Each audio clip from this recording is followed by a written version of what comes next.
बिस्मिल्लाहिर्रहमानिर्रहीम। अस्सलाम वालेकुम भाई। चैनल को सब्सक्राइब भी कर लिया करें, लाइक और शेयर भी कर दिया करें, कमेंट्स भी कर दिया करें, बेल आइकन को प्रेस कर लें जिससे हमारी आने वाली कहानियाँ आपको मिलती रहें। और फिर मेरे देखते ही देखते वो साकत हो गया। मैं हांफता हुआ इसके करीब बैठ गया। ये सुनहरी मौका था कि अगर वो सिर्फ बेहोश हुआ है तो मैं इसे जहन्नम रसीद कर दूं। मेरे हाथ की गर्दन की तरफ बढ़े। मुझ पर अजीब दीवानगी तारी थी। इसकी सांस तेज तेज चल रही थी। इसका मतलब था कि वो सिर्फ बेहोश हुआ था। मेरी उंगलियां इसकी गर्दन में पेवस्त हो गईं। अभी मैंने सोचा ही था कि इसका गला घोंट दूं कि अचानक मुझे अपने हाथों पर दबाव महसूस हुआ और मेरे हाथ जब्बार की गर्दन से अलहदा हो गए। अगर हमें पहुंचने में चंद लम्हों की भी देर हो जाती तो वो अपना काम कर गई थी। मेरे सामने हमजाद खड़ा था। मैं अब उठकर खड़ा हो गया था और हैरान हैरान सा हमजाद की बात समझने की कोशिश कर रहा था। हमजाद ने मेरे हाथ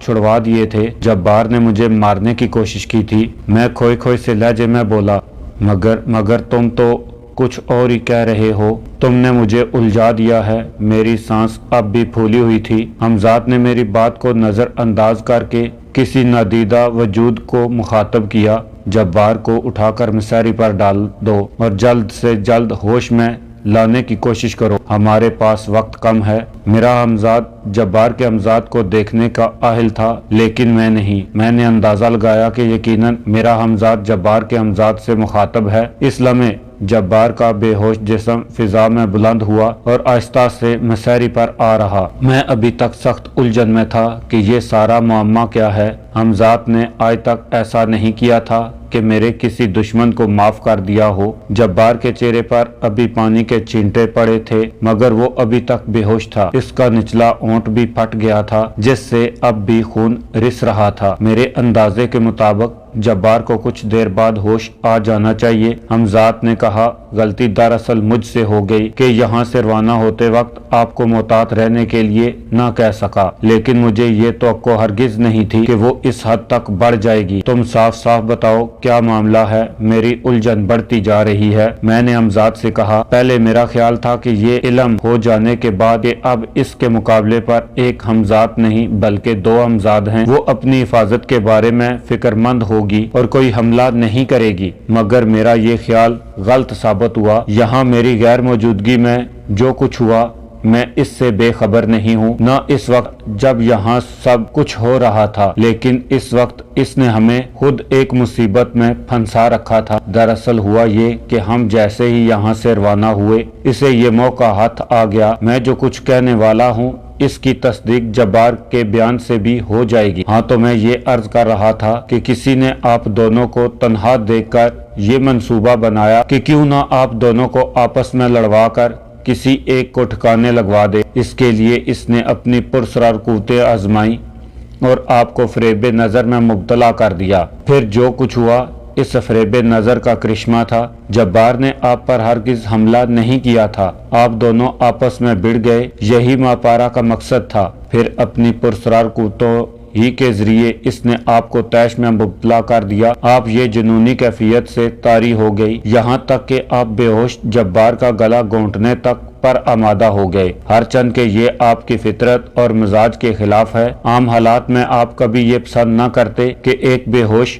और बेबस आदमी पर हाथ उठाएं। मापारा ने न सिर्फ आपको बल्कि जब्बार को भी फरेब नजर में मुब्तला कर दिया। वो ये समझा कि आप ख्वामख्वा इसकी जान के दुश्मन हो गए हैं और आप खंजर लेकर इस पर हमला आवर हुए हैं। आप दोनों गलतफहमी में एक दूसरे के खून के प्यासे हो गए, जिसका सबसे बड़ा सबूत ये है कि आप इस कमरे में कहीं वो खंजर नहीं दिखा सकते। हमजाद खामोश हो गया। हमजाद की बात पर यकीन करते हुए भी गैर इरादी तौर पर कमरे में इधर उधर नजरें दौड़ाने लगा, मगर खंजर का दूर दूर तक पता नहीं था। मैं अब अपने किए पर सख्त नादम हो रहा था और साथ ही साथ मापारा पर भी खून खोल रहा था। अचानक मुझे ख्याल आया कि हमजाद ने कहा था कि इसे भी मापारा ने किसी मुसीबत में फंसा दिया था। ये ख्याल आते ही मैंने इससे दरियाफ्त किया, तुम पर क्या गुजरी वो तो बताओ। हम जैसे ही मेरठ के हदूद में दाखिल हुए कैद कर लिए गए। हमजाद ने बताना शुरू किया। कैद? मैंने हैरत से पूछा। हाँ वो कैद ही थी। बिल्कुल अचानक ही हम दोनों ने खुद को दूधिया एसार में कैद पाया। वो मुतहरक दूधिया एसार शायद एक लम्हे के 1000वें हिस्से में हम पर हमला आवर हुआ और जब तक हम संभलते गिर चुके थे हमें अपने वजूद जलते और झुलसते महसूस हुए। वो दूधिया एसार हमें एक सिमत खींचे लिए जा रहा था। हमारे इल्म में था कि अगर इस सूरत हाल पर काबू न पाया गया ये दूधिया एसार इस तरह हमें बेबस किए खींचता रहा और हमें इसी हालत में मापारा तक ले जाने में कामयाब हो गया तो वो हमेशा के लिए हमें कैद कर देगी जिससे रिहाई नामुमकिन है। हमें सूरत हाल की नजाकत का पूरा एहसास था और अब हम बड़ी हद तक अपने हवास भी जमा कर चुके थे। गालबन इसी वक्त इसने यहाँ आपको और जब्बार को फरेबे नजर में मुब्तला कर दिया। इसने दोहरी चाल चली कि अगर एक नाकाम हो जाए तो इसकी दूसरी चाल कारगर साबित हो। हम इस वक्त खुद मुसीबत में गिरफ्तार थे। हम दोनों ने एक साथ अपनी पूरी कुव्वत सर्फ करके मुतहर्रक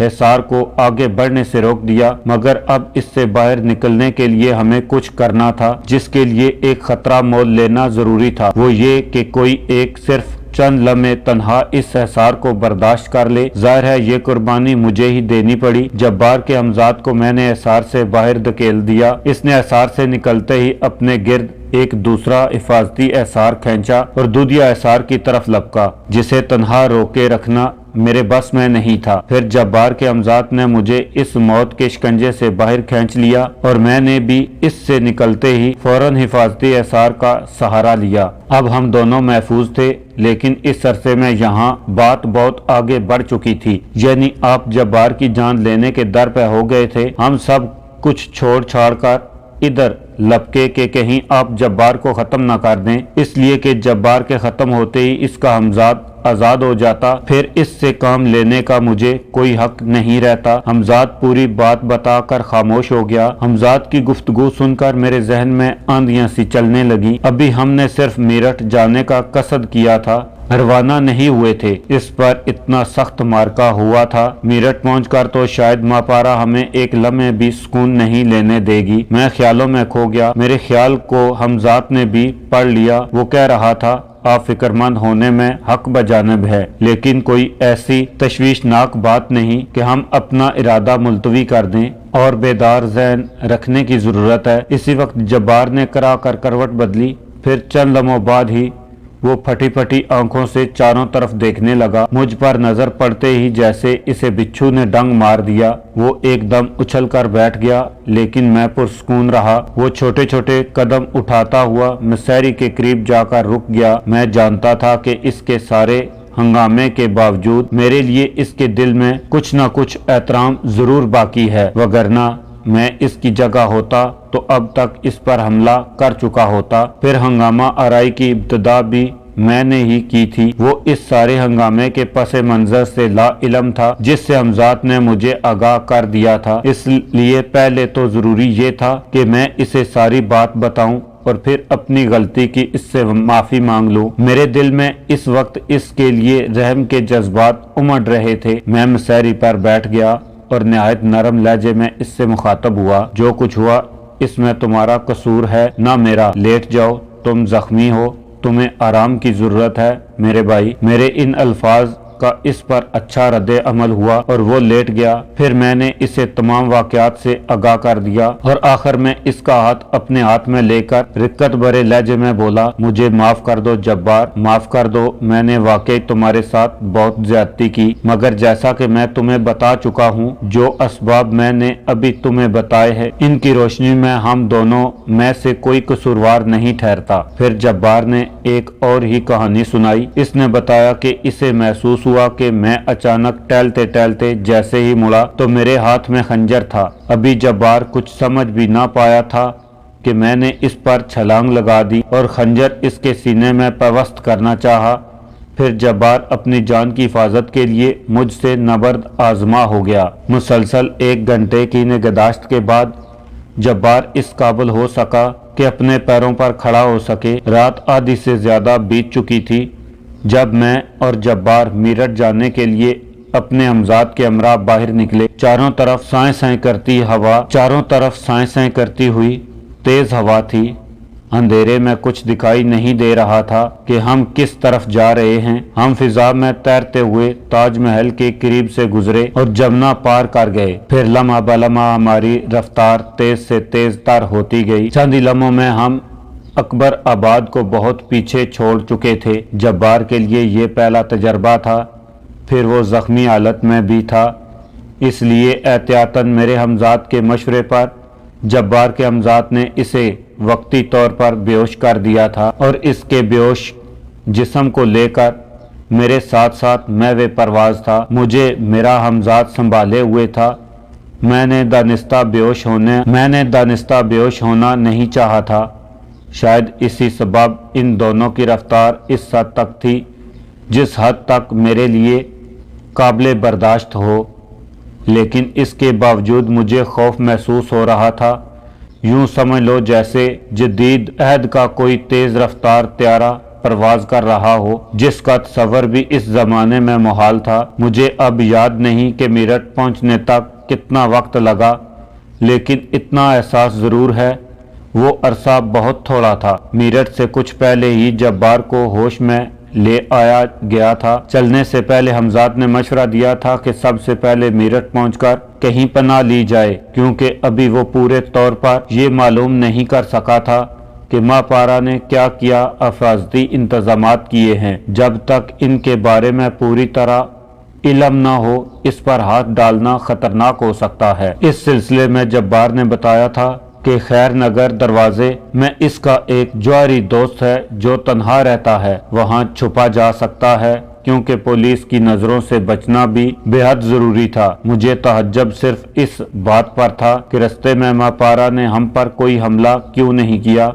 इसका सबब यह था कि मैं मुस्तकबिल में पेश आने वाले खतरात से कतई लाइल्म था। हम निहायत हिफाजत और सुकून के साथ मेरठ शहर में दाखिल होकर खैर नगर दरवाजे तक पहुंच गए और हमें किसी किस्म का हादसा पेश नहीं आया। जब्बार के इशारे पर दोनों हमजाद एक मकान की छत पर उतर गए। वहां से इस मकान के बड़े सहन में एक तरफ पेड़ के नीचे चारपाई बिछी हुई थी। मेरी आंखें अंधेरे में बहुत देर रहने के सबब कुछ न कुछ देखने की आहल हो गई थी। मैंने देखा कि चारपाई पर कोई नौजवान मैं वे ख्वाब है। जब्बार दबे कदमों इसकी तरफ बढ़ा और इस नौजवान की चारपाई के करीब पहुंचकर आहिस्ता से सरगोशी की। इस नौजवान ने एक मर्तबा तो कसमसा कर करवट बदल ली, मगर जब जब्बार ने इसका हाथ पकड़कर झंझोड़ा तो वो एकदम बेदार हो गया और इसी वक्त मैंने देखा कि मेरे हमजाद ने इसके मुंह पर हाथ रख दिया। वो रात के वक्त अचानक इस तरह दो अफराद को देखकर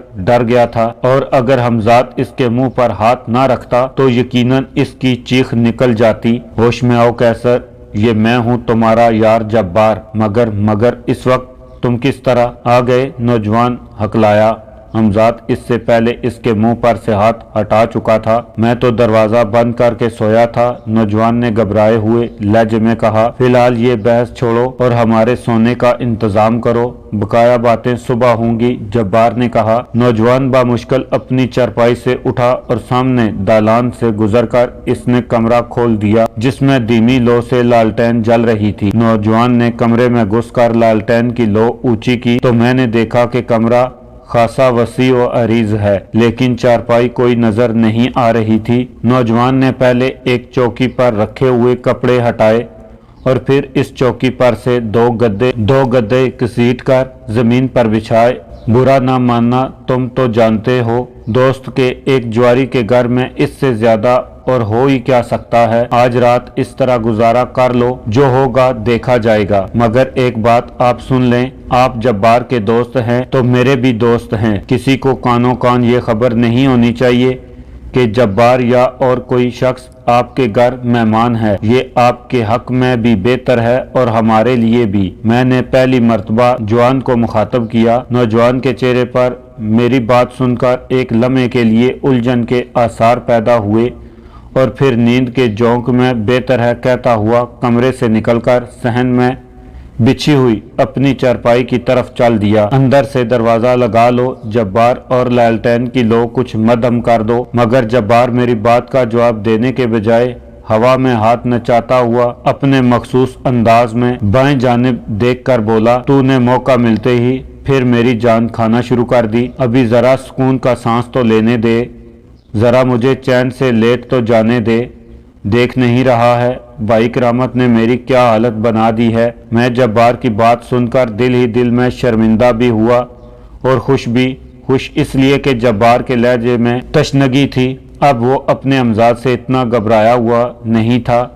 जब्बार ने कमरे का दरवाज़ा अंदर से लगाया और मेरे बराबर आकर लेट गया। लेटने से पहले इसने पास रखी हुई लालटेन की लो भी मदम कर दी थी। मेरा हमजाद भी अभी तक मौजूद था। तो अब क्या इरादे हैं, मैंने हमजाद को मुखातब किया। अभी मैं इतना ही कह पाया था और हमजाद मेरी बात का जवाब भी ना दे पाया था कि मैंने एक अजीब किस्म की गड़गड़ाहट की आवाज़ सुनी। इससे पहले कि मैं कुछ समझ पाता, हमजाद ने मुझे हाथ पकड़कर घसीटा और तकरीबन चीखते हुए बोला, भागिए, इस कमरे से निकल चलिए, इसकी दीवार गिरने वाली है। हमजाद के इतना कहते ही मेरे जिस्म में जैसे बिजली बर गई। मैं हमजाद के साथ कमरे के दरवाजे की तरफ भागा। मेरे पीछे पीछे जब्बार था, जिसे शायद इसके हमजाद ने बाखबर कर दिया था। हम दरवाजा खोलकर बाहर दालान में निकल आए। हम दरवाजा खोलकर बाहर दालान में निकले ही होंगे कि बहुत जोर का धमाका हुआ, जैसे कहीं तोप चली हो। अगर हम इस वक्त दालान से निकलकर सहन में छलांग ना लगा देते तो दालान की गिरने वाली छत के नीचे आ जाते। सहन में सोया हुआ नौजवान भी क्या हुआ चीखता हुआ उठा, मगर इतनी देर में हमजाद मुझे लेकर घर के पिछले दरवाजे तक पहुंच चुका था। हमजाद भागते भागते कहता जा रहा था, यहाँ से फौरन निकल चलिए वरना फंस जाएंगे, पूरे मोहल्ले में जाग हो गई है। मैं दरवाजा खोलकर तेजी से गली में निकल आया। जब्बार अब भी मेरे पीछे पीछे था। आसपास के लोग मकानों से निकल पड़े थे और एक दूसरे से इस धमाके का सबब दरियाफ्त कर रहे थे। वो सब इस कदर मबहूत और परेशान थे कि इनमें से किसी ने हमारी तरफ कोई तवज्जो न दी और हम गलियों गलियों काफी दूर निकल गए। अब सुबह के आसार नमूदार होने वाले थे और हम अभी तक बेठिकाना थे। इस मर्तबा भी जब्बार ही की तजवीज पर अमल किया गया। इसका मशरा था कि इस मोहल्ले के आखिर में इसका वो मकान है जो अपना मकान बेचने के बाद इसने किराए पर हासिल किया था। इस मकान में इसकी ज़ईफ माँ का क़याम था। करीबी पनाहगाह यही थी, लिहाजा वक्ती तौर पर ही सही वहां जाकर छुपा जा सकता था। कुछ ही देर में जब्बार एक नीम शिकस्ता से मकान पर दस्तक दे रहा था। दरवाजा एक ज़ईफ खातून ने खोला। इसने अपने हाथ में थामी हुई लालटेन ऊंची की। जब्बार पर नजर पड़ते ही वो एकदम आगे बढ़ी और जब्बार को सीने से लगाकर रोने लगी। तू मुझे किस पर छोड़ गया था मेरे लाल? तूने ये भी नहीं सोचा कि तू ही मेरा बुढ़ापे का आखिरी सहारा है। वो ज़ईफ खातून रोती जा रही थी और बार बार जब्बार के चेहरे को अपने हाथों में लेकर फरियाद भी करती जा रही थी। दुख भरी ममता का ये नज़ारा देखकर मेरी आंखें भी भीग गई थी। लेकिन इस वक्त हमजाद ने मुझे मकान में दाखिल होने का इशारा किया। अब तो मैं तेरे पास आ गया हूँ माँ, अब कहीं नहीं जाऊंगा। कहीं नहीं, जब्बार की आवाज बढ़ गई। अभी अभी कहीं तोप चली है बेटा। मैं जानू छावनी वाले एक बार फिर अंग्रेजों के खिलाफ उठ खड़े हुए हैं। चल जल्दी से अंदर घर में आ जा, क्या पता कैसा वक्त है। बुढ़िया ने ये कहकर जल्दी से कुंडी चढ़ा दी।